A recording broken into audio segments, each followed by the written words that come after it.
Audio Jungle.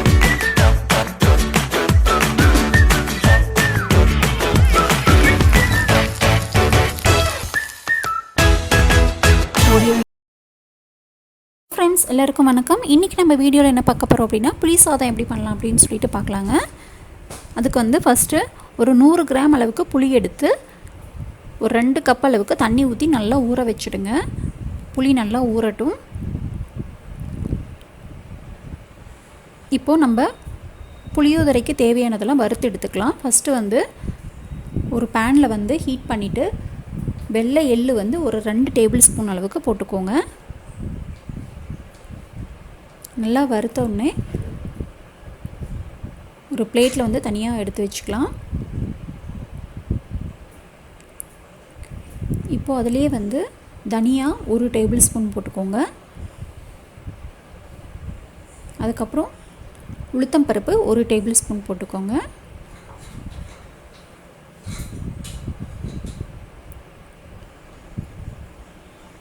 சீரகம் 1 table spoon போட்டுக்கோங்க. வெந்தயம் ஒரு அரை டேபிள் ஸ்பூன் போட்டுக்கோங்க. மிளகு 1/4 டேபிள் ஸ்பூன் போட்டுக்கோங்க. கடுகு 1/4 டேபிள் ஸ்பூன் போட்டுக்கோங்க. காஞ்ச மிளகா 5 போட்டுக்கோங்க. உங்களுக்கு காரம் அதிகமாக வேணும்னா இன்னும் கூட நீங்கள் ஆட் பண்ணிக்கலாம். கருவேப்பிலை ஒரு கொத்து போட்டுக்கோங்க.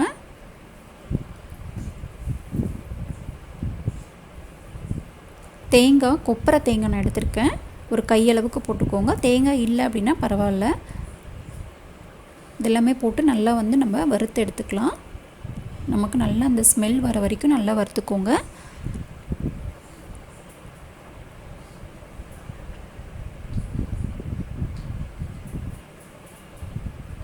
இது கூட வந்து கடலைப்பருப்பு 1 டேபிள் ஸ்பூன் போட்டுக்கோங்க.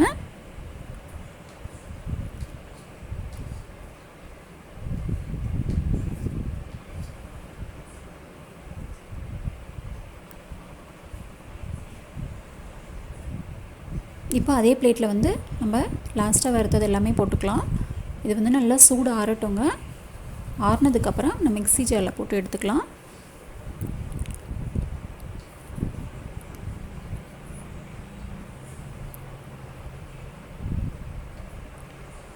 சூடு ஆறிடுச்சு. இப்போ மிக்ஸி ஜாரில் போட்டு தண்ணியெல்லாம் ஊற்ற வேண்டாம், அப்படியே அரைச்சி எடுத்துக்கோங்க.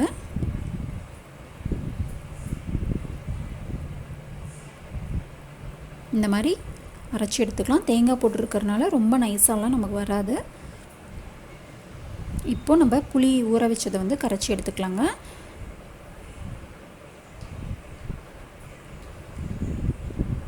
நல்லா ஊறிடுச்சு. இந்த மாதிரி ஊறி இருந்தால் தான் நல்லா வந்து புளி எசன்ஸ் எல்லாம் நமக்கு வரும். இப்போ இதை வந்து வடிகட்டி எடுத்து வச்சுக்கலாம் தனியாக.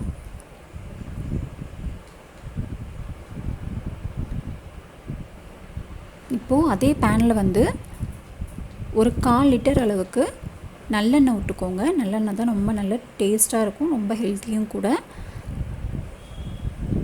அதில் வந்து எண்ணெய் காஞ்சதும் கடுகு ஒரு அரை டேபிள் ஸ்பூன் போட்டுக்கோங்க. காஞ்ச மிளகா 1,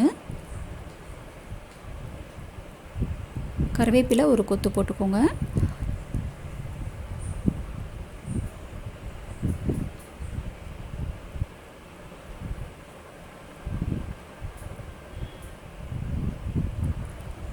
பெருங்காயத்தூள் ஒரு அரை டேபிள் ஸ்பூன் போட்டுக்கோங்க.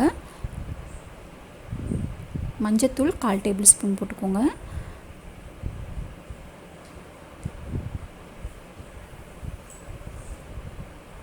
உப்பு தேவையான அளவு போட்டுக்கோங்க.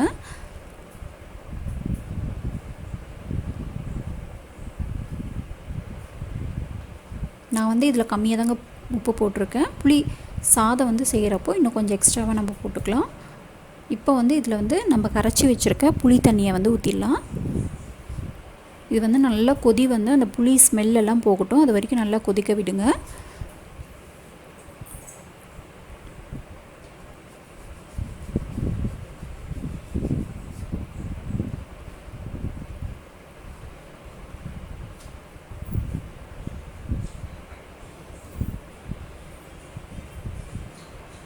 நல்லா ஒரு கொதி வரட்டும்.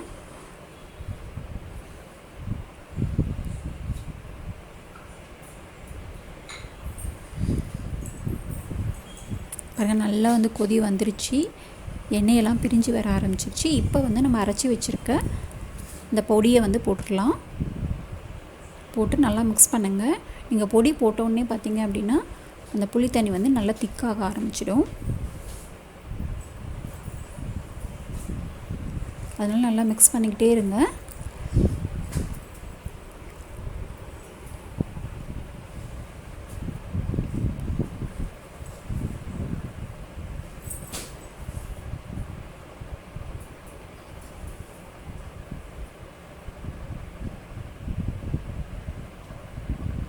நல்லா மிக்ஸ் பண்ணிக்கலாம். பாருங்கள், எண்ணெயெல்லாம் நல்லா வந்து பிரிஞ்சு வர ஆரம்பிச்சிருச்சு ஒரு 5 நிமிஷத்துலேயே.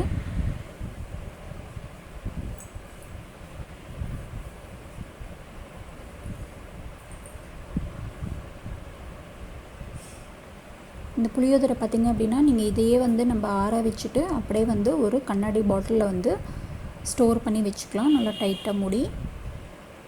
இது கூட வந்து லாஸ்ட்டாக ஒரு சின்ன பீஸ் அளவுக்கு வெல்லம் போட்டுக்கோங்க.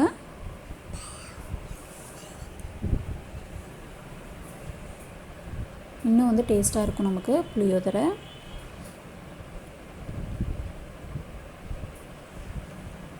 வெல்லம் கரையட்டும். கரைஞ்சதும் ஸ்டவ் ஆஃப் பண்ணிவிடுங்க.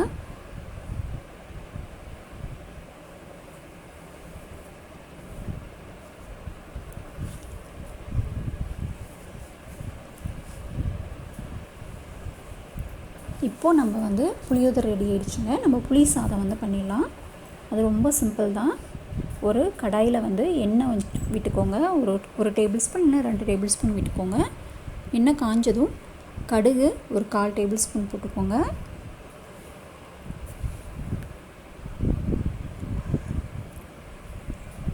இது கூடவே வந்து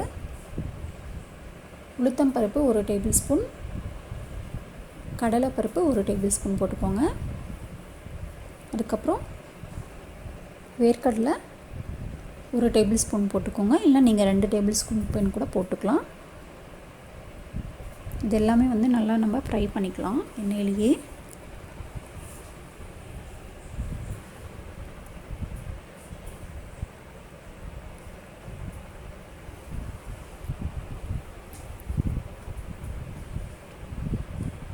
காஞ்ச மிளகா 1 போட்டுக்கோங்க. கறிவேப்பிலை ஒரு கொத்து போட்டுக்கோங்க.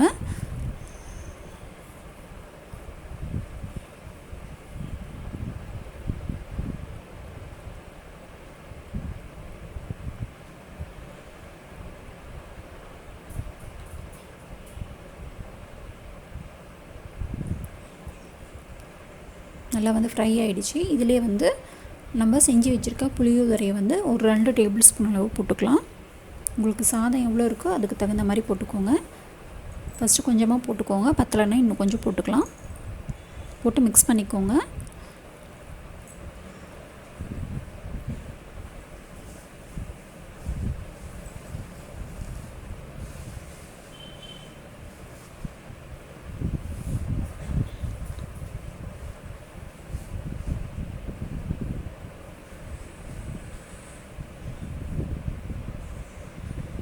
இப்போ உப்பு தேவையான அளவு போட்டுக்கலாம். ஆல்ரெடி வந்து புளியோதரை பண்ணுறப்பயே கொஞ்சமாக உப்பு போட்டது. இப்போ வந்து இந்த சாதத்துக்கு தகுந்த மாதிரி உப்பு போட்டுக்கோங்க. நல்லா மிக்ஸ் பண்ணிக்கோங்க உப்பு போட்டுட்டு.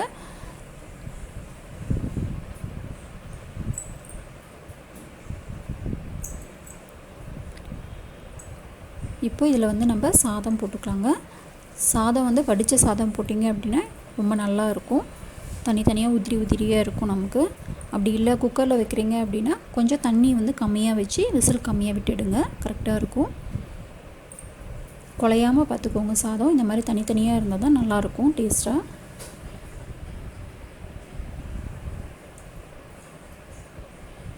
சாதம் உங்களுக்கு எவ்வளோ தேவையோ அவ்வளோ போட்டு மிக்ஸ் பண்ணிக்கோங்க.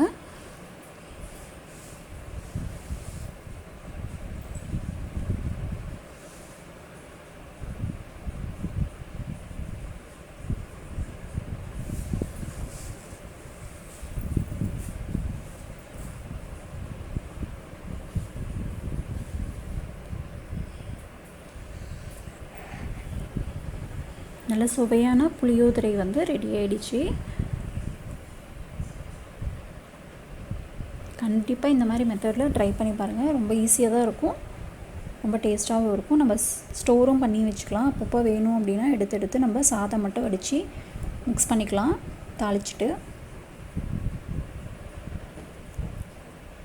கண்டிப்பாக ட்ரை பண்ணி பார்த்துட்டு மறக்காமல் கமெண்ட் பண்ணுங்கள்.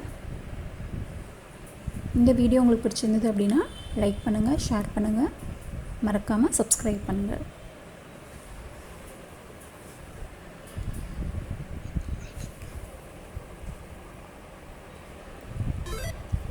நன்றி, வணக்கம்.